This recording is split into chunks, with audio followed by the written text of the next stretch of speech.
RTC కార్మికుడు శంకర్ గౌడ్ మృతికి సంతాపం తెలుపుతూ మరి ఆ అమరవీరునికి అశ్రు నివాళి తెలుపుతూ అదేవిధంగా ఈరోజు ఆ ఆర్టీసీ అమరవీరుడు శంకర్ గౌడ్ అంతిమ యాత్రకు వెళ్ళడానికి మరి బీఆర్ఎస్ పార్టీ తరపున మాజీ మంత్రివర్యులు శ్రీమతి సవితా ఇంద్రారెడ్డి గారు, అదేవిధంగా మరి కౌన్సిల్లో ఫ్లోర్ లీడర్ శ్రీ మధుసూనాచారి గారు, అదేవిధంగా నర్సంపేట ఎక్స్ఎమ్మెల్యే పెద్ది సుదర్శన్ రెడ్డి గారు, వీళ్ళందరూ కూడా మహబూబాద్లో వారి అంతిమయాత్రకు పోతుంటే వారినందరినీ కూడా మార్గం మధ్యలోనే అడ్డుకోవడం, పూర్తిగా శ్రీనివాస గౌడ్ మాజీ మంత్రి గారిని వీళ్ళందరినీ కూడా అడ్డుకోవడాన్ని, అరెస్ట్ చేయడాన్ని బీఆర్ఎస్ పార్టీ తీవ్రంగా ఖండిస్తున్నది. నిజానికి మా ఇంటికి కూడా పోలీసులు పొద్దున ఒకసారి వచ్చి వెళ్ళారు. అదేవిధంగా మళ్ళీ వస్తుంటే వస్తున్నారన్న సమాచారం తెలుసుకొని నేను ఈరోజు ఇక్కడికి రావడం జరిగింది. నిజానికి ఆర్టీసీ కార్మికుడి హత్య అది ఆత్మహత్య కాదు, నిజానికి ప్రభుత్వం చేసిన హత్య. వాళ్ళ కోరికలు చాలా న్యాయమైనవి.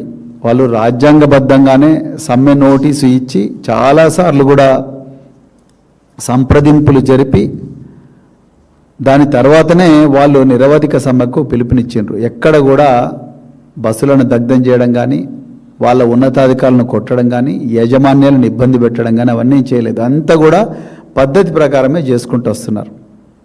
కానీ దానికి కూడా నిన్న తాండూరు పోలీసు వాళ్ళు ఇచ్చిన నోటీసు చూస్తే చాలా భయానకంగా ఉంది. ఆ నోటీస్ ఏం చెప్తుందంటే, తాండూరు పట్టణ పరిధిలో గల టెంట్ హబ్ షాప్ ఓనర్లు, ఫంక్షన్ హాల్ ఓనర్లు, కమ్యూనిటీ కన్వెన్షన్ హాల్ ఓనర్లు మరియు అసోసియేషన్కి సంబంధించిన వ్యక్తులందరికీ తెలియజేయమనగా, ప్రస్తుతం ఆర్టీసీ కార్మికుల సమ్మె నడుస్తున్నది.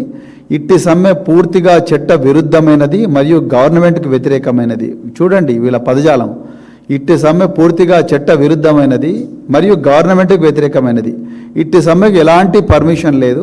కావున పైన తెలిపిన వ్యక్తులందరూ ఇట్టి సమ్మెకు మీ యొక్క సామాన్లు కానీ టెంట్లు కానీ ఇచ్చి అట్టి సమ్మెకు మద్దతు పలికినచో అటు వారి పైన చర్యలు తీసుకుంటామని ఈ సందర్భంగా తెలియజేస్తున్నాము. ఇంకా 2 రోజులు అయితే ఏం చెప్తారంటే, ఈ సమ్మెకు సంబంధించిన ఏ న్యూస్ ఏ జర్నలిస్ట్ రాసినా కూడా ఆయన మీద కూడా చర్యలు తీసుకుంటామని చెప్పే ప్రయత్నం ఈరోజు చేస్తూ ఉన్నారు.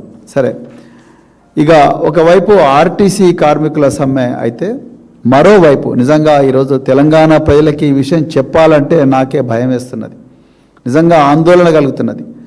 రాబోయే 2 సంవత్సరాలు తెలంగాణ ప్రజల భవిష్యత్తు రక్షణ ఈ రేవంత్ రెడ్డి గారి పాలనలో ఎట్లుంటుందో అన్న ఆందోళనతో ఈరోజు ఈ ప్రెస్ మీట్ పెట్టడం జరుగుతున్నది. నిజంగా భయానకమైన విషయాలు కొన్ని జరుగుతూ ఉన్నాయి, అవి మీకు చెప్పాలి. బీఆర్ఎస్ పార్టీ మొదటి నుంచి కూడా చెప్తున్నది, ఈ 2023లో రేవంత్ రెడ్డి గారు తాను ముఖ్యమంత్రి శాఖ తీసుకోవడం మాత్రమే కాకుండా, ఆయన మున్సిపల్ మరియు పట్టణాభివృద్ధి శాఖ మాత్రమే తీసుకోకుండా, ఈ ఆంధ్రప్రదేశ్ గత ఉమ్మడి ఆంధ్రప్రదేశ్ అదేవిధంగా తెలంగాణ చరిత్రలో ఎన్నడూ లేని విధంగా హోంశాఖ కూడా తన దగ్గరే పెట్టుకున్నారు. ప్రజలు మామూలుగా జరిగిపోయే వారం అనుకున్నారు ఆ రోజు. అదేవిధంగా తన అనుచరుడైన పొంగులేటి శ్రీనివాసరెడ్డి గారికి రెవెన్యూ శాఖ ఇవ్వడమే కాకుండా వారి చేతిలో సమాచార పౌర సంబంధాల శాఖ కూడా పెట్టారు. ఇది మామూలు విషయం అనుకున్నారు అందరు. కానీ ఇక్కడే తెలంగాణ ప్రజలు పప్పులో కాలేసారు. దాని పర్యవసానం ఇవాళ అత్యంత భయానకంగా ఉన్నది. అది కనిపించడం లేదు కానీ అత్యంత భయానకంగా ఉన్నది. బద్దలు కావడానికి రెడీగా ఉన్న అగ్నిపర్వతం లాగా ఉన్నది తెలంగాణ పరిస్థితి.